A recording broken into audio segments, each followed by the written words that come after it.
स्वागत है आप सबका एक बार फिर हमारे यूट्यूब चैनल में। बात करेंगे इस वीडियो में कर्मचारियों से जुड़े अपडेट्स व जानकारी की बात करेंगे। शिक्षा मंत्री के महत्वपूर्ण बयान की, रीट व परीक्षा को लेकर दिए गए इंस्ट्रक्शन की।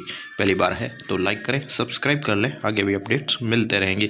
बात करेंगे संविदा कार्मिकों के लिए कार्मिक विभाग के द्वारा 19 दिसंबर को एक नवीन आदेश जारी किए गए हैं। तो संविदा पद पर जो भी नियम है 2024 आरंभ किए गए हैं और इसी को लेकर आपको अपडेट दिखाते हैं। और इसमें सबसे इम्पोर्टेंट जो बात कही गई है उनके वेतन वृद्धि को लेकर बात कही गई है। तो बात करें तो राजस्थान सिविल पदों पर संविदा पर रखा जाना नियम 2022 के नियम 13 में विद्यमान उपनियम के स्थान पर प्रतिस्थापित किए गए हैं नियम, जिसमें बताया गया है कि इन नियमों के अधीन सर्जित पदों पर नियुक्त संविदा कर्मी जैसे एक मुश्त पारिश्रमिक का हकदार होगा, जो वित्त विभाग की सहमति से प्रशासनिक विभाग द्वारा नियुक्त किया जाए।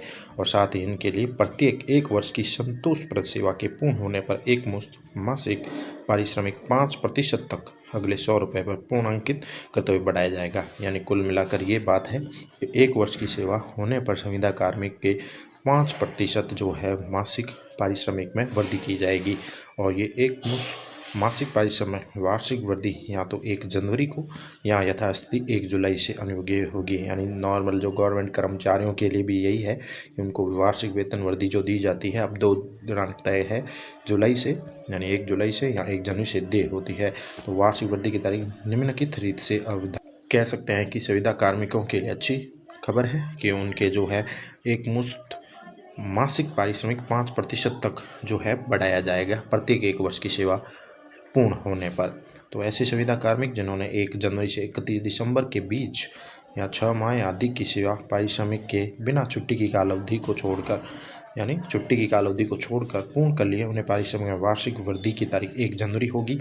और ऐसे संविदा कार्मिक जिन्होंने 1 जुलाई से आगामी 30 जून के बीच 6 माह या अधिक की सेवा पारिश्रमिक के बिना छुट्टी की काल अवधि को छोड़कर पूर्ण कर ली है, उनके पारिश्रमिक में वार्षिक वृद्धि की तारीख 1 जुलाई होगी।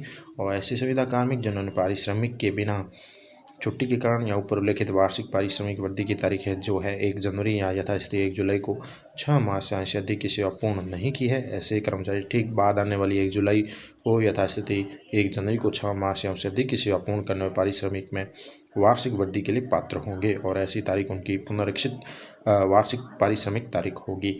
तो इस प्रकार से संविदा कर्मचारियों को वार्षिक वेतन वृद्धि दी जाएगी और वो उनके ज्वाइनिंग के हिसाब से रहेगा, चाहे 1 जनवरी लगे या 1 जुलाई को लगेगी। तो वार्षिक वेतन वृद्धि लगेगी। ऐसे कर्मचारियों के लिए एक मुश्त पारिश्रमिक में 5% तक की वृद्धि की जाएगी। ये नियम जारी किए गए हैं संविदा कार्मिकों के लिए। इसके साथ ही बात करेंगे शिक्षा मंत्री मदन दिलावर ने रीट व बोर्ड परीक्षाओं की समीक्षाओं को लेकर दिए गए महत्वपूर्ण आदेश। प्रैक्टिकल परीक्षाओं में शिक्षकों का स्वागत और मेहमान नवाजी गलत परंपरा और इस पर सख्ती से रोक लगाएंगे, ये कहना है शिक्षा मंत्री का। तो शिक्षा पंचायती राज मंत्री मदन दिलावर ने बोर्ड परीक्षाओं में प्रैक्टिकल लेने वाले शिक्षकों का स्वागत व मेहमान नवाजी करना गलत परंपरा बताया है और इस पर सख्ती से रोक लगाने के लिए बात कही है। रीट बोर्ड परीक्षाओं में गोपनीयता, पारदर्शिता, सुरक्षा बेहद जरूरी है, इसके लिए हर कदम उठाया जाएगा। राजस्थान बोर्ड की पूरे देश में साख है, यही साख बरकरार रहनी चाहिए। परीक्षा में किसी भी स्तर पर लापरवाही बर्दाश्त नहीं की जाएगी। शिक्षा मंत्री ने गुरुवार को राजस्थान माध्यमिक शिक्षा बोर्ड की मीटिंग हॉल में रीट बोर्ड परीक्षा व बोर्ड के कामकाज की समीक्षा की। साथ ही उन्होंने राजस्थान माध्यमिक शिक्षा बोर्ड की पूरे देश में बहुत अच्छी साख है, इस बात को उन्होंने बताया कि इसे बरकरार रहना चाहिए। इस पहचान को बनाए रखना हमारी जिम्मेदारी है। ये भी कहा कि पिछले वर्षों में प्रतियोगी परीक्षाओं ने प्रदेश को बहुत बदनाम किया है, इस तरह की स्थितियां दोबारा नहीं आनी चाहिए। सभी परीक्षाएं पूर्ण रूप से सुरक्षित, निष्पक्ष और लीक प्रूफ बनाई जाए।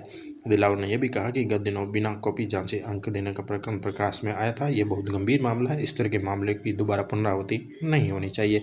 इस व्यवस्था को फुल प्रूफ बनाया जाए ताकि कोई शिक्षक आगे से इस तरह की लापरवाही न कर सके। शिक्षा मंत्री ने बोर्ड द्वारा आयोजित होने वाली अध्यापक पात्रता परीक्षा को लेकर भी पूरी परीक्षा का आयोजन प्रणाली का बारीकी से समीक्षा करने की बात की। उन्होंने हर स्तर की जानकारी ली। बोर्ड प्रशासक श्री महेश चंद्र शर्मा, सचिव कैलाश चंद्र शर्मा ने उन्हें बताया कि 12 दिसंबर को रीट की विज्ञप्ति जारी कर दी गई है और परीक्षा के लिए 16 दिसंबर से 15 जनवरी तक आवेदन होंगे। अब तक 25,000 से ज़्यादा आवेदन मिल चुके हैं। इस बार परीक्षा में गड़बड़ी को रोकने के लिए 5 विकल्प भी शामिल किया गया है। परीक्षा से संबंधित सभी स्तर की तैयारियां शुरू कर दी गई हैं।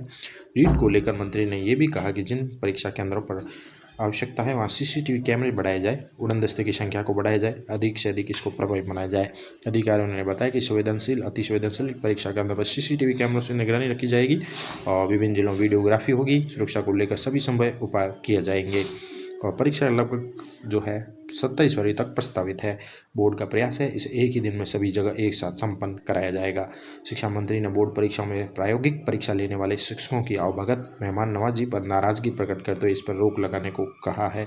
बोर्ड के अधिकारियों ने कहा कि इस समय सभी जिला शिक्षा अधिकारियों को विशेष दिशा निर्देश जारी किए जाएंगे, इस पर निगरानी रखी जाएगी और कहीं से शिकायत मिलती है तो उस पर कार्रवाई भी होगी।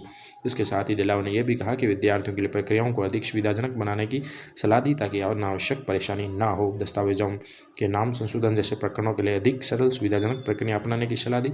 अधिकारियों ने बताया कि अब गजट नोटिफिकेशन के आधार पर भी नाम संशोधन किया जा रहा है। शिक्षा मंत्री ने बोर्ड के कार्यालय में सिंगल यूज पॉलीथीन के प्रयोग से बचने की सलाह दी। प्रश्न पत्र निर्माण, परीक्षा केंद्र निर्माण व अन्य विषय पर महत्वपूर्ण सुझाव दिए। अधिकारियों ने कहा कि इन सुझाव पर अमल करके कार्य प्रणाली को और बेहतर बनाया जाएगा। दिलावर ने यह भी कहा कि नकल व अन्य तरह के दुरुपयोग से बचने के लिए बोर्ड IT एक्सपर्ट की सहायता ले अपनी कार्य प्रणाली को और अधिक सक्षम बनाए। इससे पूर्व बोर्ड के अधिकारियों ने शिक्षा बोर्ड की कार्यप्रणाली, विभिन्न विभागों की जानकारी दी और अपने कार्य, परीक्षा, पाठ्यक्रम, छात्रवृत्ति, पुरस्कार प्रतियोगिताओं, अन्य कामकाज के बारे में बताया। साथ ही बैठक में श्रीमती रश्मि बिस्सा, मुख्य परीक्षा नियंत्रक राजेश निर्वाण, निदेशक राजेंद्र पारिक, निदेशक गोपनीय श्री जयप्रकाश चमनानी, निदेशक शिक्षक श्री स्वामी, सह विधि परामर्श अनिल गुप्ता, ACP नेहा स्वामी सहित वरिष्ठ अधिकारी उपस्थित रहे। धन्यवाद।